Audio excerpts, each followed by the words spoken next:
Ladies and gentlemen, now to formally welcome our esteemed guests and to set the tone for this grand event, I invite the Chairman of Soul and Chairman Emeritus of Torrent Group of Companies, Mr. Sudhir Mehta, to deliver his welcome address. Welcome, sir.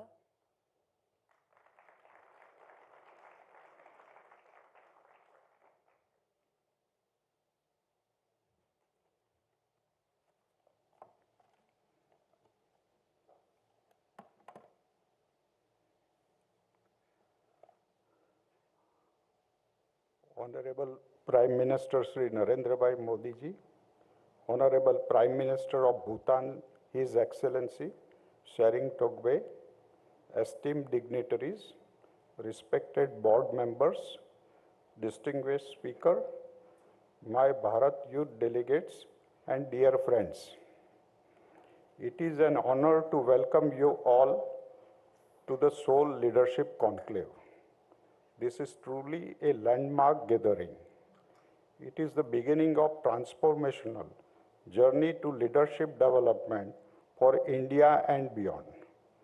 At Seoul, the School of Ultimate Leadership, we aim to broaden the landscape of political leadership with formal training. It will empower authentic leaders to advance public good. This is an alignment with Honorable Prime Minister Sri Narendra Bhai Modi ji's vision of developing a learning ecosystem for the future leaders. Dear friends, during the past decade, India has demonstrated extraordinary qualities of governance, an agile, resolute, effective, empathetic leadership. These qualities have helped us withstand the challenging times of COVID pandemic and the ongoing wars in different parts of the world. As we move forward, we may face many different new challenges. In the situation, we would require to have effective leadership that is on through merits, commitment, and passion for public service, and not just for political lineage. Today, we are honored to have Honorable Prime Minister among us to inspire us with his futuristic insight on leadership. Friends, it is my privilege to welcome His Excellency Tshering Togbay, Honorable Prime Minister of Bhutan.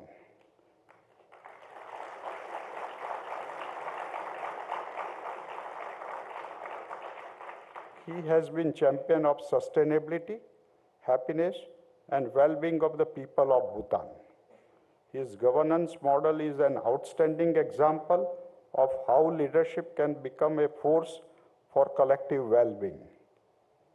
We deeply appreciate His Excellency's presence here today. It will strengthen the bond, knowledge exchange between our nations. I am delighted to also welcome my Bharat youth delegates. You are the representative of next gen of leaders. You will shape the future of governance, public policy, and social transformation. Your presence here reflects the renewed energy, purpose, and innovation that will define India's leadership in the years to come. Friends, this conclave is not just a forum of discussion. It is a call to action. Over the next 2 days, we shall get valuable insight from some of the most visionary leaders of our time. They will be policymakers of business stalwart, spiritual mentors to the social change maker. Their stories will ignite conversation, inspire bold action, and challenge us to redefine leadership. I take this moment to express my deepest gratitude to Honorable Prime Minister Sri Narendra Bhai Modi ji.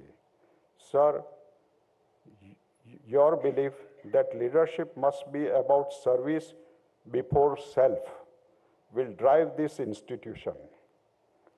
Finally, my fellow board members, faculty, partners, I extend my heartfelt thanks for your dedication in making Seoul a center for leadership excellence. I am especially grateful to Sri Hasmukhbhai Adia for his commitment to leadership to convert the dream of Seoul into reality. He has worked arduously to put together programs, initiate infrastructure development, and bring together a team of professionals under the leadership of Saurabh Johri to steer the ship of Seoul. And as we begin this conclave, let it become a space where we commit to shaping impactful leadership of tomorrow. With that, I welcome you all again to the landmark gathering. Thank you. Jai Hind.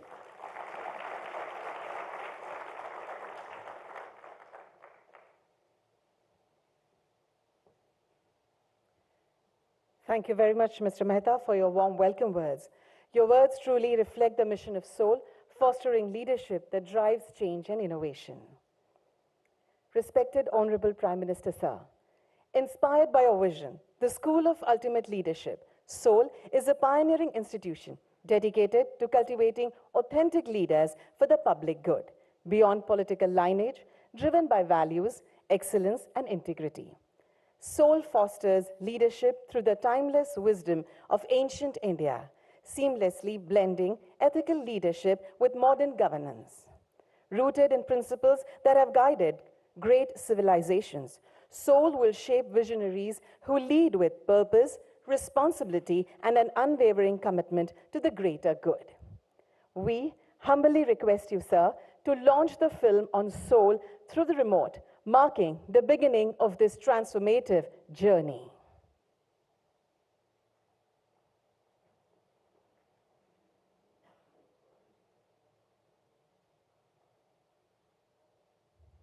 Praja Sukhe Sukham Ragyah Prajanam Cha Hite Hitam. In the happiness of the subjects lies the happiness of the leader. In their welfare, his welfare.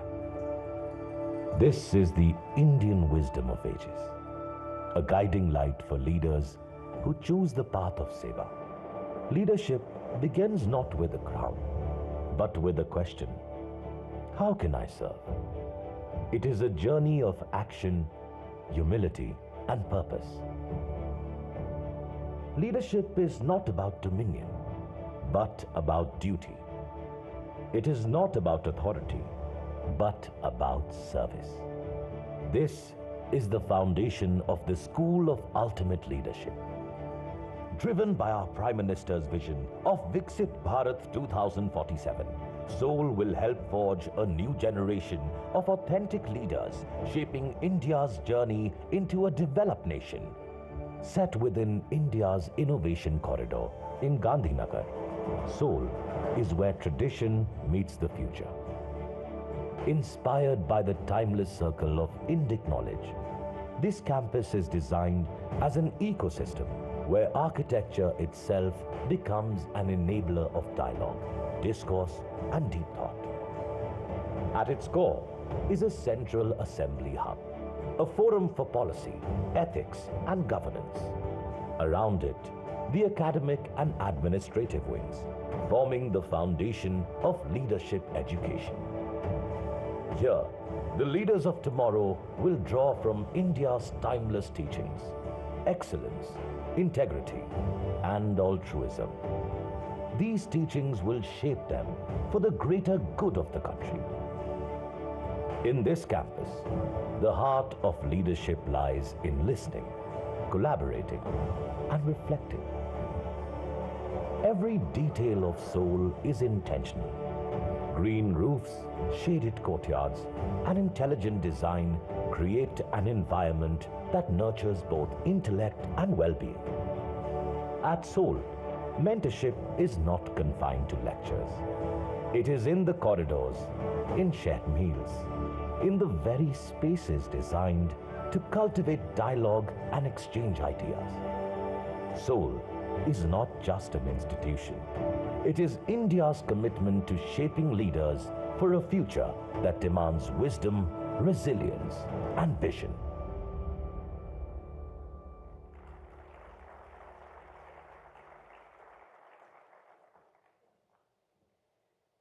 Thank you, Honorable Prime Minister, sir, for unveiling the vision of Seoul. Your support and leadership inspire us to build a future driven by excellence, integrity, and service to the nation.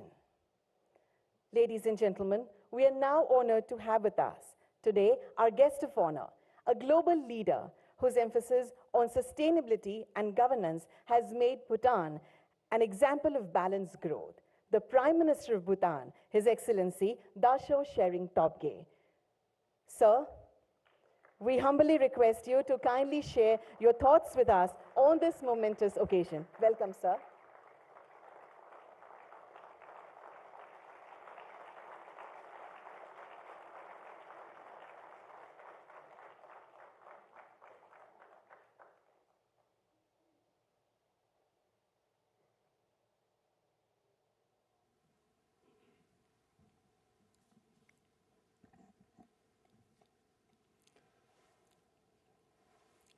Your Excellency, Prime Minister,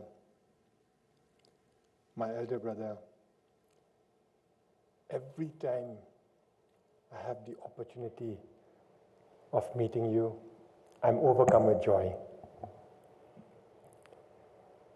Your Excellency, Prime Minister, my mentor, every time I meet you, I'm inspired to work even harder as a public servant.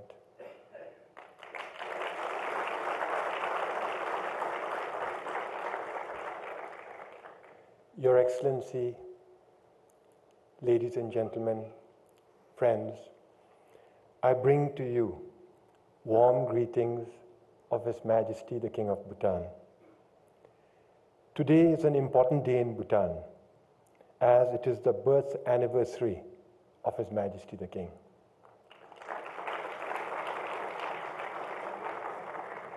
I am delighted that I am celebrating this auspicious occasion in India among friends, led by the Honorable Prime Minister and including all the distinguished guests here. I invite all of you to join me in offering our prayers and birthday greetings to our beloved monarch, King Jigme.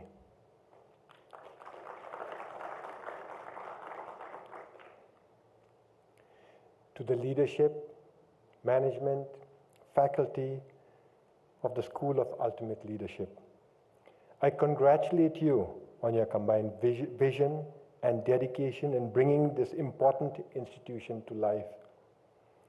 The School of Ultimate Leadership is the brainchild of Prime Minister Shri Narendra Modi, and it is yet another testament to the Prime Minister's unwavering commitment to nurturing authentic leaders and empowering them to serve the great Republic of India.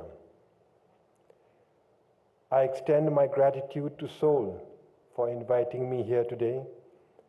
It is an honor to be part of the inaugural Leadership Conclave, a momentous occasion that will pave the way for many generations of capable public servants and leaders. However, I feel compelled to clarify right from the start that I do not have lessons to offer on leadership. I'm hardly qualified for that.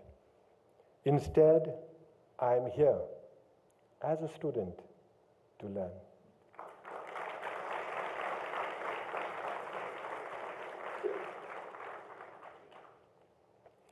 मैं आज यहाँ अपने आप को एक छात्र के रूप में ही पाता हूँ।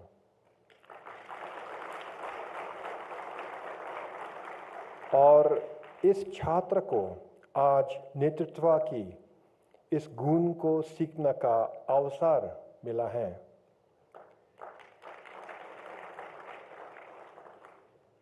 यह आदर्शवान मौका है, वह इसलिए कि विश्व के महान नेता आदरणीय प्रधानमंत्री नरेंद्र मोदी जी से ही नेतृत्व का पाठ पढ़ूंगा।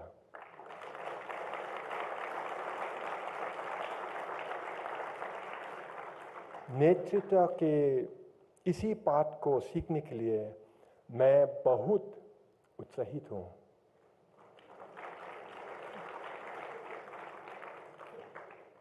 निसंदेह श्री नरेंद्र मोदी जी, आप में एक बड़े भाई के छवि देखता हूँ जो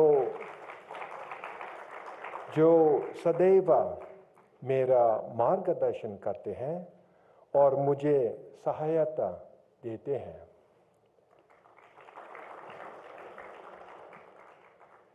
Leadership is not about titles, it's not about position. It is about vision. It is about courage. It is about the ability to inspire change. Leadership is about transformation. It is about taking society from where it stands today and guiding it towards a future that is more prosperous, more peaceful, and happier for all. A leader sees what others do not yet see, believes in what others may doubt, and takes action where others hesitate. The greatest leaders in history have not merely led organizations or nations, they have led revolutions of thought, process, and development. आदरणीय प्रधानमंत्री जी, मेरे बड़े भाई, आपने अपनी बुद्धिमानी, साहस और करुणा से भरे नेतृत्व से भारत को केवल 10 ही वर्षों में प्रगति की पथ पर अग्रसर किया है।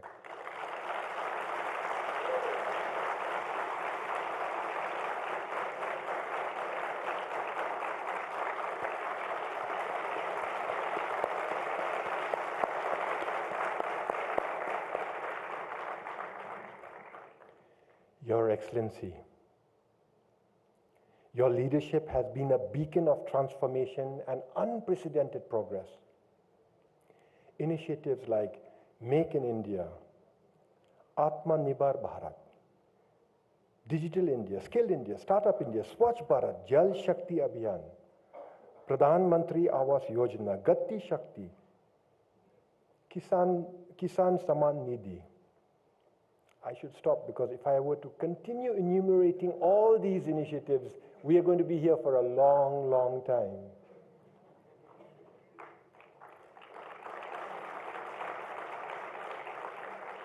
These are some of your many initiatives, your gifts to the nation that have rescued almost 30 crore people from the scourge of poverty and propelled India's economy to new heights. Under your leadership, India is poised to become Viksit Bharat. And Viksit Bharat, a powerful and prosperous Bharat, will be your legacy, sir. What's more, the School of Ultimate Leadership will ensure that many more leaders would be readily available to carry forward the mantle of your legacy. Now, in my own country, His Majesty the King has repeatedly called for reform of the public service. In fact, barely 2 months ago, during our National Day celebrations, King Jigme commanded that our public service must transform into an enlightened, entrepreneurial bureaucracy. Your Excellency, I seek your personal guidance to help me contribute to transforming our public service, to make it enlightened, to make it entrepreneurial, to make it useful. Furthermore, Excellency, I seek your support to train our public servants, and that includes me as a public servant, in the art of leadership under your personal tutelage and that of the School of Ultimate Leadership. Bhutan and India share deep spiritual ties and common beliefs. One of them is the profound reverence we have for bodhisattvas. Bodhisattvas are enlightened beings who have attained enlightenment and have escaped from samsara, the cycle of birth and rebirth. However, Bodhisattvas forego nirvana on purpose, choosing to be born in samsara instead, so that they can continue to serve all sentient beings. Among the many bodhisattvas we worship, we revere a trinity known as the Riksum Gembo. This sacred trinity consists of Manjushri, the manifestation of wisdom, Vajrapani, the embodiment of courage, and Avalokiteshvara, the personification of compassion. These three virtuous attributes, wisdom, courage, and compassion, along with the commitment of selfless service, are, in my view, the hallmarks of enlightened leadership, sir. Your Excellency, in you I see the manifestation of these three bodhisattvas, Manjushri, Vajrapani, Avalokiteshvara. In you I see the expression of their attributes, wisdom, courage, and compassion. You lead with a profound wisdom to envision the full potential of India. You lead with the courage to make bold decisions and stand firm in the face of challenges. And above all, you lead with compassion, always placing the well-being of your people at the heart of your governance. Now, leading a country as big as India, the most populous country in the world, has to be one of the most difficult jobs. But Excellency, through your leadership and selfless service to 140 crore people, you have earned the love, affection, and respect of not only of the people of India, but also of Bhutan and the entire world. Esteemed guests, Bhutan too has been blessed with enlightened leaders. It is because of the enlightened leadership of our monarchs that we in Bhutan enjoy unprecedented peace, stability, and harmony, a unique culture, a pristine natural environment, and a vibrant democracy. Through their wisdom, courage, and compassion, our beloved monarchs have guided Bhutan from a medieval society to a modern progressive nation in just one generation, in my generation. And in this journey, we have been fortunate to receive the unwavering support, generosity, and friendship of the government and the people of India. Today, our enlightened leader, King Jigme, is leading us on another important journey, the establishment of GMC, the Gelifu Mindfulness City. GMC has the distinction of being the world's first and only carbon negative city, and it is built on the timeless values of mindfulness, sustainability, harmony, and gross national happiness. As a special administrative region, GMC has its own government structure, independent laws, and an autonomous judicial system, all designed to cultivate a hub for education and knowledge, health and well-being, mindfulness and spirituality, sustainability and biodiversity, technology and finance. It is a bold step toward a future where development and sustainability go hand in hand, where economic prosperity coexists with spiritual well-being, and where Bhutan and India, two great nations, deepen their bonds of friendship through shared progress. Esteemed guests, GMC will be the legacy of not one enlightened leader, but two enlightened leaders. On the one hand, King Jigme is the inspiration and the driving force of this special city. On the other hand, my elder brother, Sri Narendra Modi, has given his blessings and provides valuable guidance and unconditional support for the realization of this royal vision. This legacy, established by our two enlightened leaders, will open a world of opportunities for Bhutan, shaping a promising future for our nation. It will also extend its influence beyond our borders, fostering beneficial opportunities for India and even reaching other parts of Asia and indeed the world. I would like to conclude with a message to my dear friends in India, all over India, and especially the captains of industry present here today. I invite you to visit the Gelifu Mindfulness City. Come, join us on this journey, a journey towards building a future where development is not only about wealth, but about well-being. Not just only about progress, but about purpose. Come, join us on this journey, a journey to an exciting future.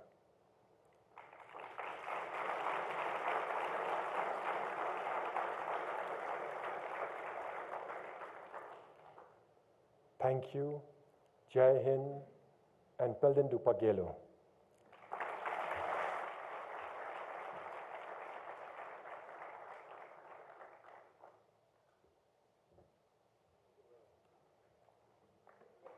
Thank you, Your Excellency, for sharing your invaluable insights, your thoughts, and wisdom with us. We are also thankful for your valuable presence. हम आपके अत्यंत आभारी हैं। भारत, जहां नेतृत्व केवल एक पद नहीं, बल्कि राष्ट्र सेवा का संकल्प है, और इसी संकल्प को साकार करने वाले हमारे यशस्वी नेता माननीय मोदी जी हमारे बीच उपस्थित हैं, जिनकी दृष्टि केवल आज तक सीमित नहीं, बल्कि भविष्य का मार्ग प्रशस्त करने वाली है। माननीय प्रधानमंत्री श्री नरेंद्र मोदी जी, जिनकी दूरदृष्टि, दृढ़ संकल्प और अटूट निष्ठा ने भारत को आत्मनिर्भरता, डिजिटल क्रांति और वैश्विक नेतृत्व के नए शिखरों तक पहुंचाया है। हम सभी आपकी प्रेरणादायी विचारधारा और मार्गदर्शन की प्रतीक्षा कर रहे हैं। माननीय प्रधानमंत्री जी, सादर अनुरोध है कि कृपया अपने प्रेरक शब्दों और आपके ज्ञान से हम सभी को मार्गदर्शित करें। Welcome sir.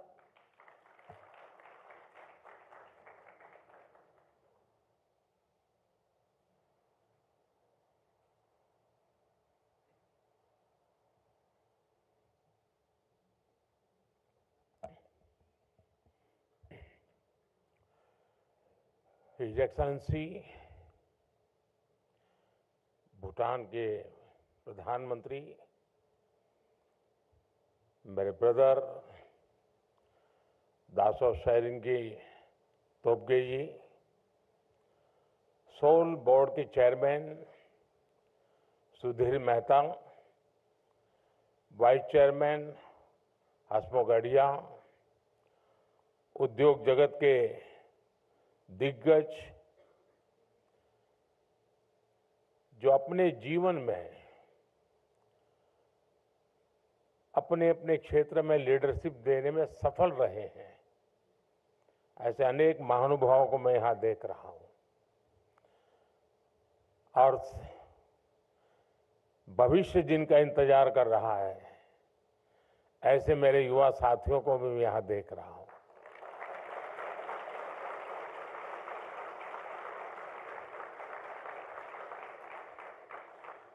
साथियों, कुछ आयोजन ऐसे होते हैं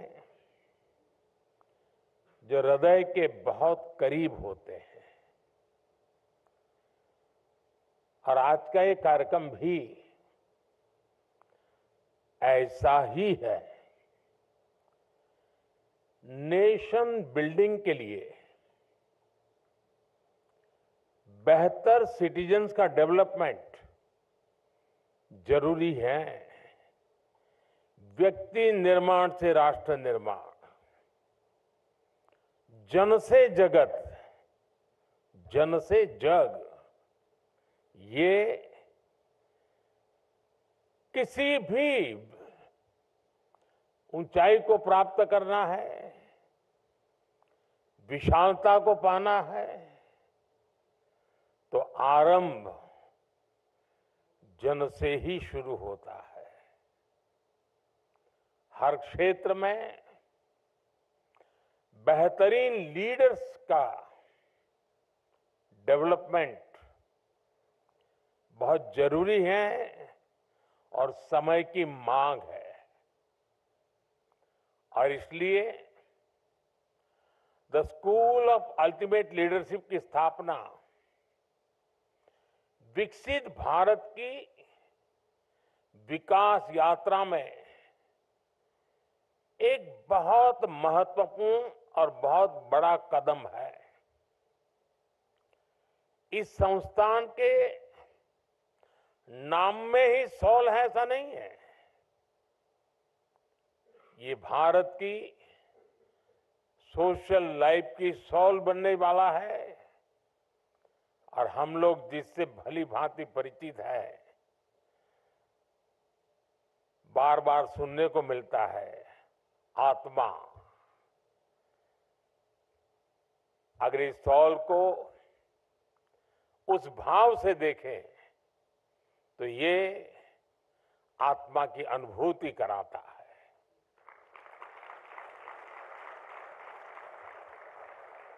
मैं इस मिशन से जुड़े सभी साथियों का, इस संस्थान से जुड़े सभी महानुभावों का हृदय से बहुत बहुत अभिनंदन करता हूं। बहुत जल्द ही गिफ्ट सिटी के पास the school of ultimate leadership का एक विशाल कैंपस भी बनकर तैयार होने वाला है। और अभी जब मैं आपके बीच आ रहा था तो चेयरमैन श्री ने मुझे उसका पूरा मॉडल दिखाया, प्लान दिखाया। वाकई मुझे लगता है कि आर्किटेक्चर की दृष्टि से भी ये लीडरशिप लेगा।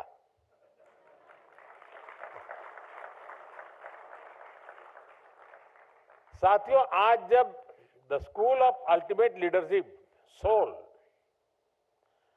अपने सफर का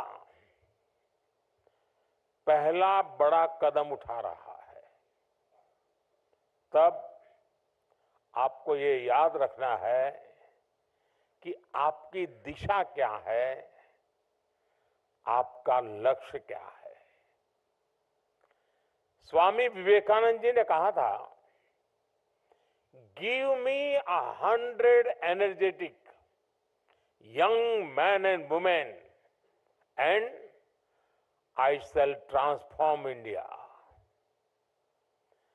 स्वामी विवेकानंद जी भारत को गुलामी से बाहर निकालकर भारत को ट्रांसफॉर्म करना चाहते थे और उनका विश्वास था कि अगर 100 लीडर्स उनके पास हो तो वो भारत को आजादी नहीं बल्कि दुनिया का नंबर 1 देश बना सकते हैं। इसी इच्छा शक्ति के साथ, इसी मंत्र को लेकर हम सबको और विशेषकर आपको आगे बढ़ना है। आज हर भारतीय 21वीं सदी के विकसित भारत के लिए दिन रात काम कर रहा है। ऐसे में 140 करोड़ के देश में भी हर सेक्टर में, हर वर्टिकल में, जीवन के हर पहलू में हमें उत्तम से उत्तम लीडरशिप की जरूरत है। सिर्फ पॉलिटिकल लीडरशिप नहीं, जीवन के हर क्षेत्र में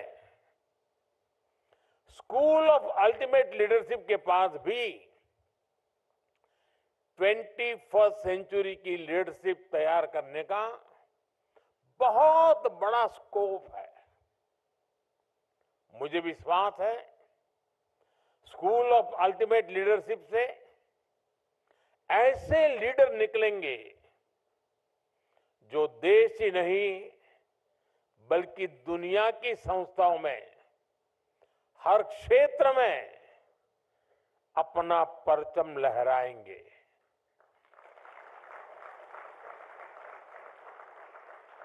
और हो सकता है यहां से ट्रेनिंग लेकर निकला कोई युवा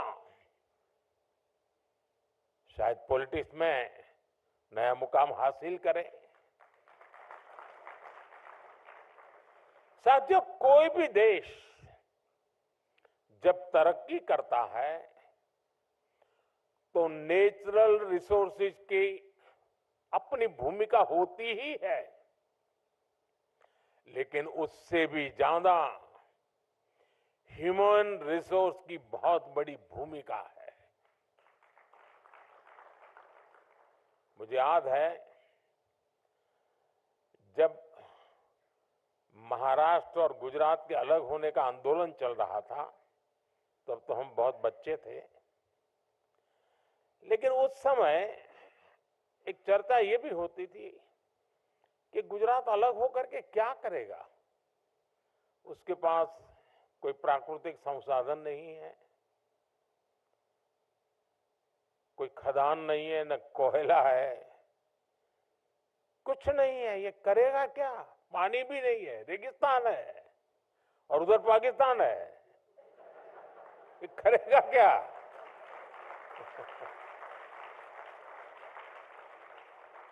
और ज्यादा से ज्यादा इन गुजरात वालों के पास नमक है, और है क्या? लेकिन लीडरशिप की ताकत देखिए, आज वही गुजरात सब कुछ है।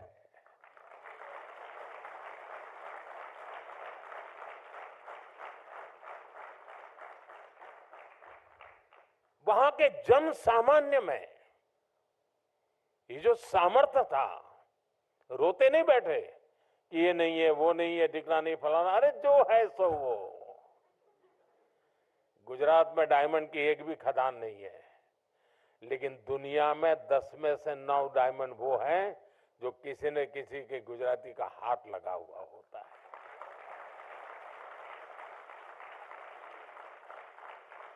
मेरा कहने का तात्पर्य यह है कि सिर्फ संसाधन ही नहीं, सबसे बड़ा सामर्थ्य होता है ह्यूमन रिसोर्स में, मानवीय सामर्थ्य में, जनशक्ति में, और जिसको आज की भाषा में लीडरशिप कहा जाता है।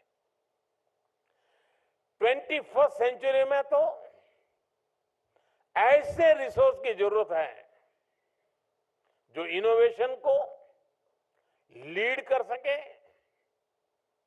जो स्किल को चैनलाइज कर सके। आज हम देखते हैं कि हर क्षेत्र में स्किल का कितना बड़ा महत्व है। इसलिए जो लीडरशिप डेवलपमेंट का क्षेत्र है, उसे भी नई स्किल्स चाहिए। हमें बहुत साइंटिफिक तरीके से लीडरशिप डेवलपमेंट के इस काम को तेज गति से आगे बढ़ाना है।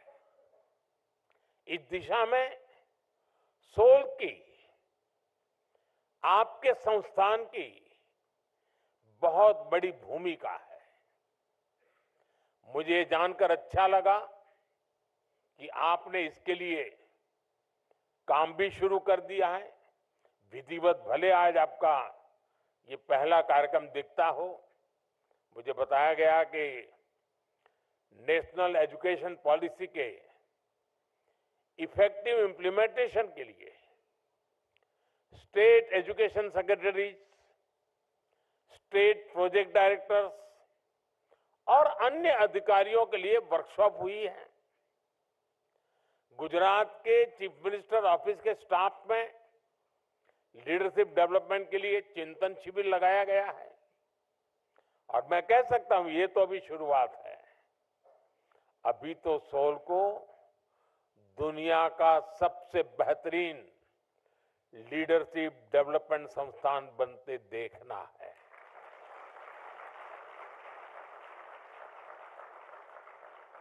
और इसके लिए परिश्रम करके दिखाना भी है।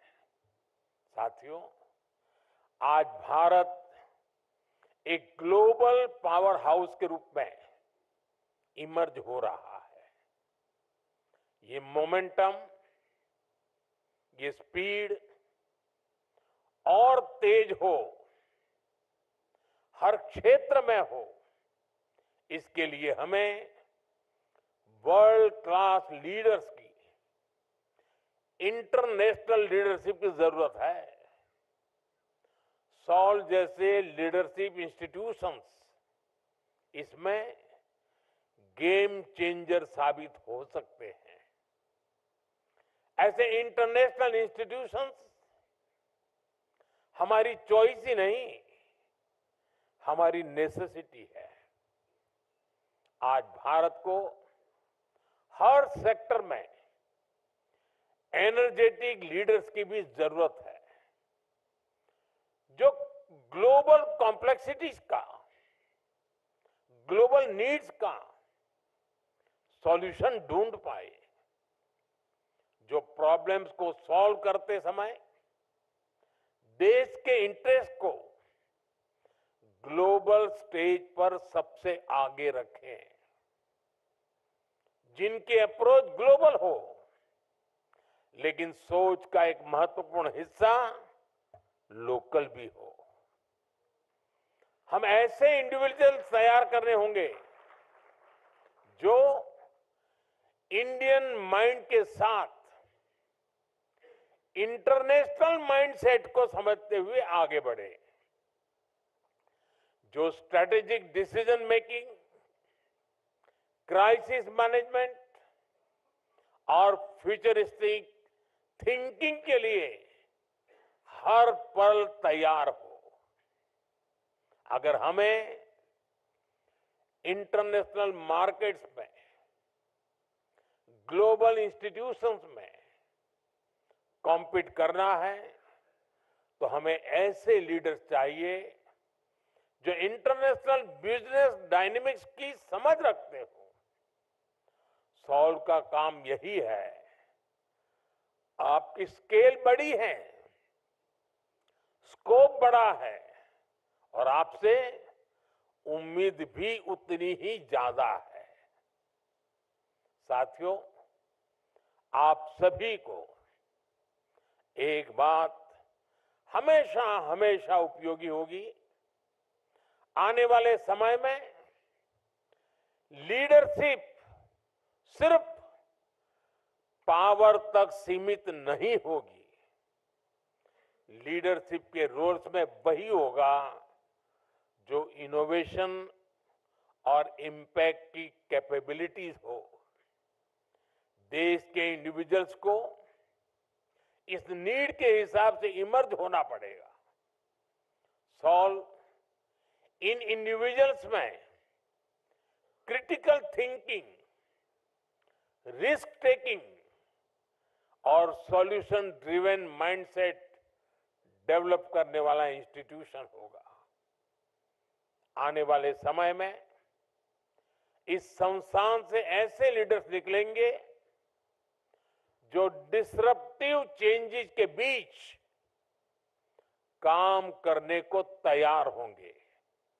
साथियों, हमें ऐसे लीडर्स बनाने होंगे जो ट्रेंड बनाने में ही नहीं, ट्रेंड सेट करने के लिए काम करने वाले हो।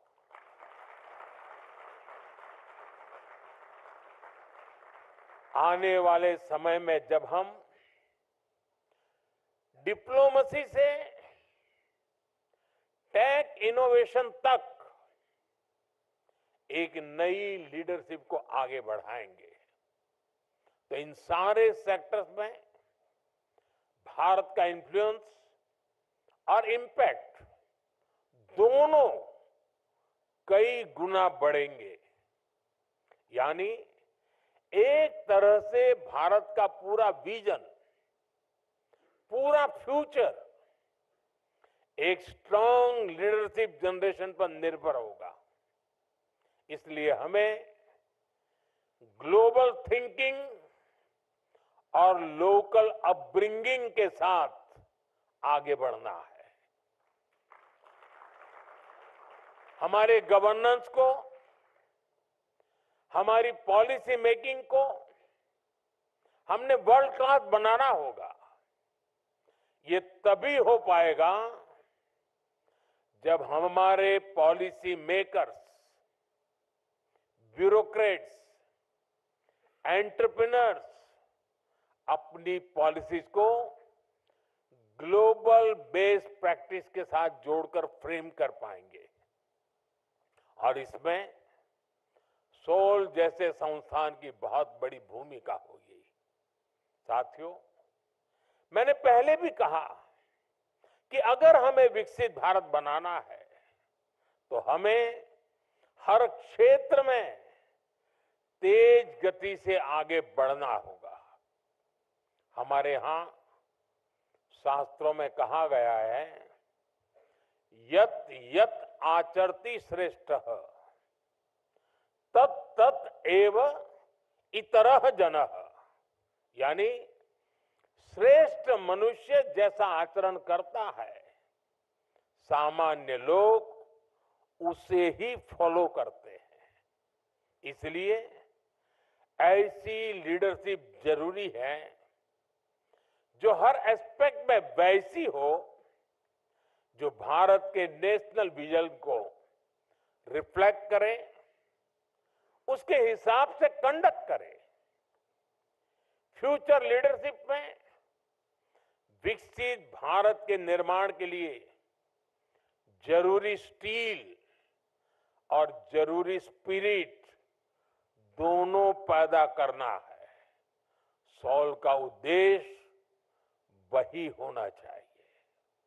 उसके बाद जरूरी चेंज और रिफॉर्म अपने आप आते रहेंगे। साथियों, ये स्टील और स्पिरिट हमें पब्लिक पॉलिसी और सोशल सेक्टर्स में भी पैदा करनी है। हमें deep tech, space, biotech, renewable energy जैसे अनेक इमर्जिंग सेक्टर्स के लिए लीडरशिप तैयार करनी है। स्पोर्ट्स, एग्रीकल्चर, मैन्युफैक्चरिंग और सोशल सर्विस जैसे कन्वेंशनल सेक्टर्स के लिए भी नेतृत्व बनाना है। हमें हर सेक्टर्स में एक्सेलेंस को एस्पायर ही नहीं, अचीव भी करना है। इसलिए भारत को ऐसे लीडर्स की जरूरत होगी जो ग्लोबल एक्सेलेंस के नए इंस्टीट्यूशंस डेवलप करें। हमारा इतिहास तो ऐसे इंस्टीट्यूशंस की ग्लोरियस स्टोरी से भरा पड़ा है। हमें उस स्पिरिट को रिवाइव करना है और ये मुश्किल भी नहीं है। दुनिया में ऐसे अनेक देशों के उदाहरण हैं जिन्होंने ये करके दिखाया है। मैं समझता हूं यहां इस हॉल में बैठे साथी और बाहर जो हमें सुन रहे हैं, देख रहे हैं, ऐसे लाखों लाख साथी हैं। सबके सब सामर्थ्यवान है। ये इंस्टीट्यूट आपके सपनों, आपके विजन की भी प्रयोगशाला होनी चाहिए, ताकि आज से 25-50 साल बाद की पीढ़ी आपको गर्व के साथ याद करे। आप आज जो ये नींव रख रहे हैं उसका गौरवगान कर सके। साथियों, एक इंस्टीट्यूट के रूप में आपके सामने करोड़ों भारतीयों का संकल्प और सपना दोनों एकदम स्पष्ट होना चाहिए।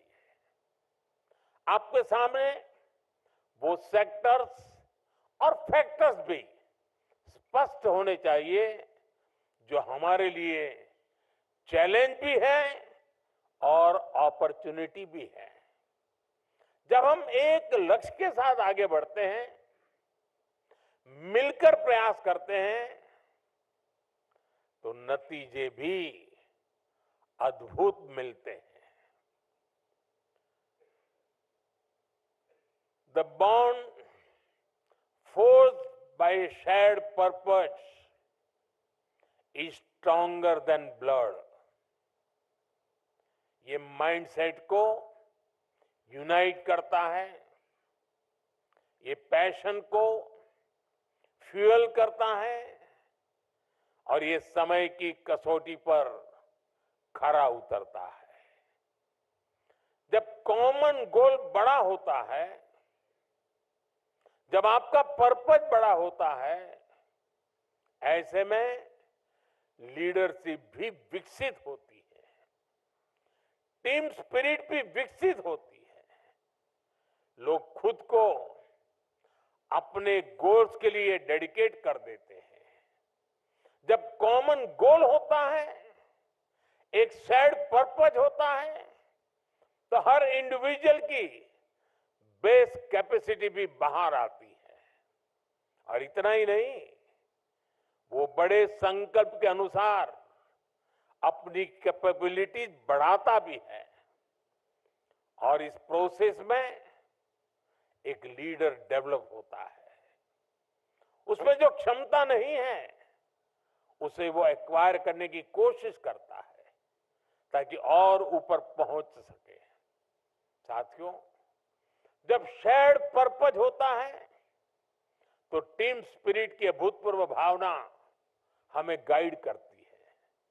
जब सारे लोग एक शेयर्ड पर्पस के को ट्रैवलर के तौर पर एक साथ चलते हैं, तो एक बॉन्डिंग विकसित होती है। ये टीम बिल्डिंग का प्रोसेस भी लीडरशिप को जन्म देता है। हमारी आजादी की लड़ाई से बेहतर शेयर्ड पर्पस का क्या उदाहरण हो सकता है। हमारे फ्रीडम स्ट्रगल से सिर्फ पॉलिटिक्स ही नहीं, दूसरे सेक्टर्स में भी लीडर्स बने। आज हमें आजादी के आंदोलन के उसी भाव को वापस जीना है, उसी से प्रेरणा लेते हुए आगे बढ़ना है। साथियों, संस्कृत में एक बहुत ही सुंदर सुभाषित है, अमंत्रम अक्षरम नास्ति, नास्ति मूलम अनौषधम, अयोग्य पुरुषो नास्ति, योजकाः तत्र दुर्लभ। यानी ऐसा कोई शब्द नहीं जिसमें मंत्र न बन सके, ऐसी कोई जड़ी बूटी नहीं जिससे औषधि न बन सके, कोई भी ऐसा व्यक्ति नहीं जो अयोग्य हो।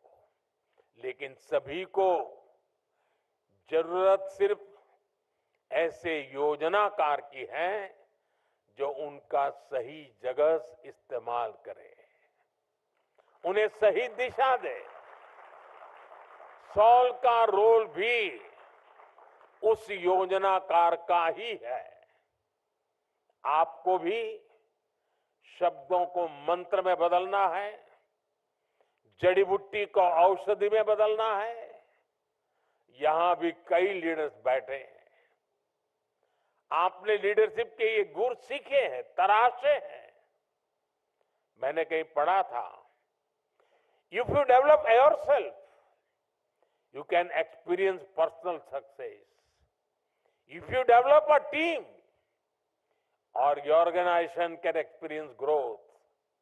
If you develop leaders, your organization can achieve explosive growth. इन 3 वाक्यों से हमें हमेशा याद रहेगा कि हमें क्या करना है, हमें कंट्रीब्यूट करना है। साथियों, आज देश में एक नई सामाजिक व्यवस्था बन रही है, जिसको वो युवा पीढ़ी गढ़ रही है जो 21वीं सदी में पैदा हुई है, जो बीते दशक में पैदा हुई है। ये सही मायने में विकसित भारत की पहली पीढ़ी होने जा रही है, अमृत पीढ़ी होने जा रही है। मुझे विश्वास है कि ये नया संस्थान ऐसी इस अमृत पीढ़ी की लीडरशिप तैयार करने में एक बहुत ही महत्वपूर्ण भूमिका निभाएगा। एक बार फिर से आप सभी को मैं बहुत बहुत शुभकामनाएं देता हूं। भूटान के राजा का जन्मदिन होना और हमारे यहाँ ये अवसर होना, ये अपने आप में बहुत ही सुभग संयोग है। और भूटान के प्रधानमंत्री जी ने इतने महत्वपूर्ण दिवस में यहाँ आना और भूटान के राजा का उनको यहाँ भेजने में बहुत बड़ा रोल रहा है, तो मैं उनका भी हृदय से बहुत बहुत आभार व्यक्त करता हूं।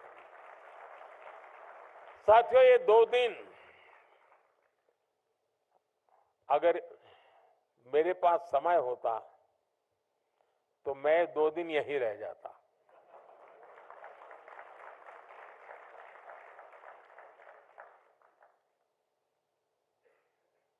क्योंकि मैं कुछ समय पहले विकसित भारत का एक कार्यक्रम था, आप में से कई नौजवान थे उसमें, तो लगभग पूरा दिन यहाँ रहा था, सबसे मिला, गप्पे मार रहा था। मुझे बहुत कुछ सीखने को मिला, बहुत कुछ जानने को मिला। और आज तो मेरा सौभाग्य, मैं देख रहा हूं कि फर्स्ट रो में सारे लीडर्स वो बैठे हैं जो अपने जीवन में सफलता की नई नई ऊंचाइयां प्राप्त कर चुके हैं। ये आपके लिए बड़ा अवसर है इन सबके साथ मिलना, बैठना, बातें करना।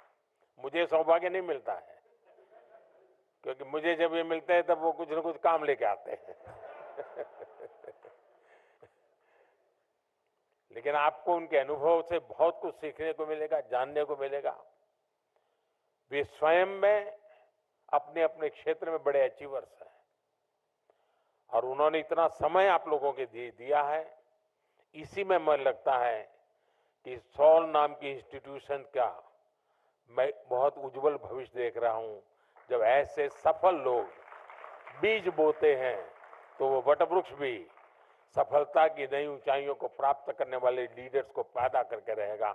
ये पूरे विश्वास के साथ मैं फिर एक बार इस समय देने वाले, सामर्थ्य बढ़ाने वाले, शक्ति देने वाले हर किसी का आभार व्यक्त करते हुए, मेरे नौजवानों के लिए मेरे बहुत सपने हैं,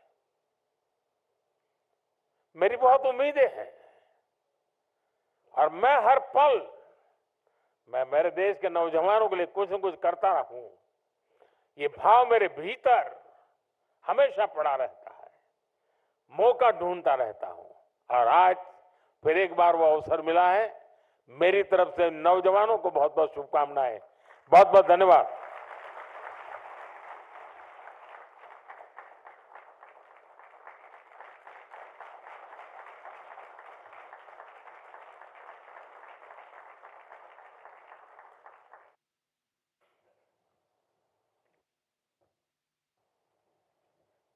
आदरणीय प्रधानमंत्री जी,